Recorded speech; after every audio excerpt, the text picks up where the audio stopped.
भी क्वेश्चंस पूछे जा सकते हैं, तो अच्छे से हर एक लाइन को पढ़ना है, ठीक है। यस मैम, मैम भी आपके साथ पढ़ रही हैं, right. If ma'am is taking an effort, you also have to take an effort. Perfect बच्चा। Carbon and its compounds are most widely distributed substances on the planet, right. मैंने आपको बताया था कार्बन से रिलेटेड बहुत सारे कंपाउंड्स आपको मिलेंगे। Carbon is mainly present as its hydrides. देखा, अगर हम जब भी कार्बन की बात करते हैं तो उसके मोस्ट ऑफ द कंपाउंड जो होते हैं हम कहते हैं हाइड्रोकार्बन्स है। हाइड्रोकार्बन्स क्या होते हैं मैम? बच्चे, अगर आप जैसे कि यहाँ पर हाइड्रोकार्बन्स बोला है, तो हाइड्रोकार्बन्स वो कंपाउंड्स होते हैं जिसके अंदर हाइड्रोजन प्रेजेंट होता है और कार्बन प्रेजेंट होता है। जैसे कि एग्जाम्पल ले लेते हैं CH4। तो CH4 क्या है बच्चे? ये एक हाइड्रोकार्बन है, ठीक है मैम। अगर आप मैम बोल देती हैं C2H6, तो बच्चे C2H6 भी एक हाइड्रोकार्बन है। कार्बन और हाइड्रोजन से मिलकर जो भी कंपाउंड्स बनते हैं उन्हें कहा जाता है क्या? हाइड्रोकार्बन, ठीक है मैम, क्लियर है। और compounds of hydrogen and carbon वही तो है, perfect. Coke is almost pure form of carbon. अब यहां पर आपका एक क्वेश्चन बन चुका है अगेन कि प्योर फॉर्म ऑफ कार्बन क्या है? Ma'am, Coke is the purest form of carbon. अब अगर हम यहां पर देखें तो आगे क्या है? आगे अगर आप कार्बन की बात करोगे तो carbon obtained from refining of coal. अब कार्बन को आप ऑब्टेन कर सकते हो अगर कोल, जो नेचुरली आपको कोल मिलता है, उसको रिफाइन करोगे तो आपको कार्बन मिल सकता है, राइट। Yes ma'am. चलो बच्चे, यहां तक क्लियर हुआ। तो एक ही पैराग्राफ में आपसे इतने सारे डिफरेंट क्वेश्चंस पूछे जा सकते हैं। चलो आगे बढ़ते हैं। नेक्स्ट अगर हम देखें तो हमें बोला गया है that there are 4 commonly available forms of carbon. अब कार्बन के क्या क्या फॉर्म्स अवेलेबल हैं? That is a very important question again बच्चे। तो चलो इसकी बात करते हैं। कार्बन कहां कहां मिल सकता है? मैम, एटमॉस्फेयर में कार्बन डाइऑक्साइड की फॉर्म में मिलता है। जब भी हम फोटोसिंथेसिस की बात करते हैं हम कहते हैं oxygen carbon, carbon dioxide. Yes, तो कार्बन आ रहा है ना, याद रहेगा, कभी नहीं भूलेंगे। यस, बहुत ही मेजर रोल है इसका, परफेक्ट। नेक्स्ट अगर देखो तो हाइड्रोकार्बन्स, यहां पर बहुत सारी चीजें आपके ऑल अराउंड, हर चीज जो है वो हाइड्रोकार्बन से ही बनी हुई है, राइट। Yes ma'am. तो सेकंड जो मोस्ट इंपॉर्टेंट जिस फॉर्म में आपको कार्बन दिखता है that is your hydrocarbons. Next क्या है?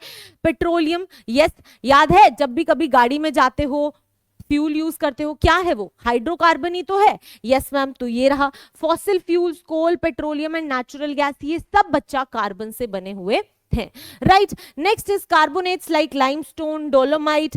अब यहां पर बहुत ज्यादा इंपॉर्टेंट है कि आपको पता होना चाहिए कि लाइमस्टोन जो होता है वो CaCO3 होता है। तो यहां पर मैम इसको आपके लिए अलग से मार्क कर देंगी, क्योंकि बच्चे ऐसे क्वेश्चंस आते हैं कि आपसे पूछ लेंगे कि यार लाइमस्टोन बताओ, एंड लाइमस्टोन तो पता होना ही चाहिए।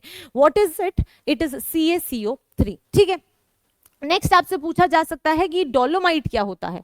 तो डोलोमाइट का फॉर्मूला CaCO3.MgCO3 बच्चे आपको याद होना चाहिए।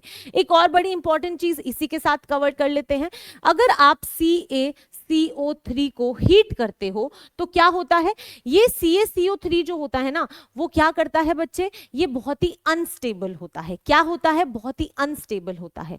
तो इसलिए ये क्या करता है मैम? ये ब्रेक हो जाता है into calcium oxide and CO2 gas, right. अगर आप इसे हीट करोगे तो ये क्या होगा? ये कैल्शियम ऑक्साइड और CO2 गैस के अंदर कन्वर्ट हो जाएगा, डीकंपोज हो जाएगा। यस, तो इस रिएक्शन को डीकंपोजिशन रिएक्शन कहते हैं। याद है हमने डिफरेंट टाइप्स ऑफ रिएक्शंस पढ़े थे? Yes ma'am. तो ये बच्चे डीकंपोजिशन रिएक्शन है, कोई दिक्कत नहीं है? नहीं मैम। तो हर एक पॉइंट के साथ क्या क्या चीजें हमारे लिए इंपॉर्टेंट है हम कवर करते रहेंगे। परफेक्ट बच्चा। आगे बढ़ते हैं, आगे बढ़ते हैं। मतलब एक ही पैराग्राफ में कितने सारे क्वेश्चंस आने की प्रोबेबिलिटी है? हर एक लाइन इंपॉर्टेंट है हमारे लिए। Yes, perfect. आगे बढ़ते हैं। नेक्स्ट अगर हम देखें तो फूड में, खाने में अगर आप बात करोगे बच्चे, प्रोटीन्स हाइड्रोकार्बन्स, अगर आप प्रोटीन्स की बात करते हो तो प्रोटीन्स बहुत ही मैक्रोमोलिक्यूल्स होते हैं। मैं यहां लिख देती हूं, दीज आर मैक्रो मॉलिक्यूल्स, ठीक है। इनके फॉर्मूलाज अगर आप देखोगे ना तो बहुत ही बड़े बड़े होते हैं, और जो बहुत ज्यादा मॉलिक्यूलर मास के मॉलिक्यूल्स होते हैं उन्हें मैक्रोमोलिक्यूल्स कहा जाता है, right. Yes ma'am. Fats, carbohydrates, vitamins, इन सब को देख लो आप, कार्बन हर किसी में प्रेजेंट है। परफेक्ट। नेक्स्ट देखो क्लोथिंग बेटा, वूल, कॉटन, सिल्क, नायलॉन, टायरलीन, इन सब में आपके कार्बन प्रेजेंट हैं, ठीक है। Next is your packaging, again would, paper, cellophane, cellophane हो गया, पॉलीथीन हो गया, ये सब क्या है मैम? ये सब जो होते हैं वो हमारे पॉलीमर्स होते हैं।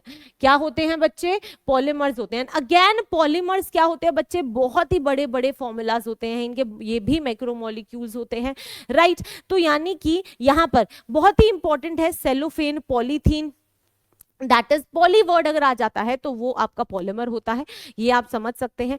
सेलोफेन एग्जाम्पल है जो आपको याद रहना चाहिए कि भाई ये भी एक पॉलीमर है, ठीक है। नेक्स्ट अगर हम बात करें तो house goods, yes house goods में क्या है? पीवीसी, बच्चे पीवीसी भी एक पॉलीमर है, पॉलीविनाइल क्लोराइड। अगर आप पीवीसी की फुल फॉर्म लिखना चाहते हैं तो दैट इज इंपॉर्टेंट, क्योंकि फुल फॉर्म से भी क्वेश्चंस आते हैं, पॉलीविनाइल क्लोराइड, ठीक है।